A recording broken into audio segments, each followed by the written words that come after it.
Well,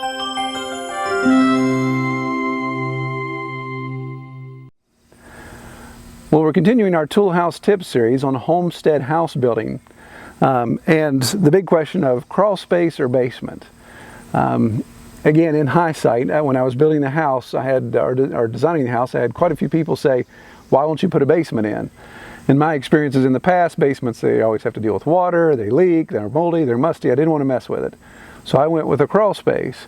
But again, in hindsight, if you look at the free square footage, or not free, but the less expensive square footage you can get by adding a basement to a house, then of course, from a homesteading standpoint, you've got an opportunity, depending on where you are, that you can use that as a cellar, additional storage, root cellar, a place to store all your canned goods, storm shelter, obviously, if you live in an area that's prone to tornadoes and those things.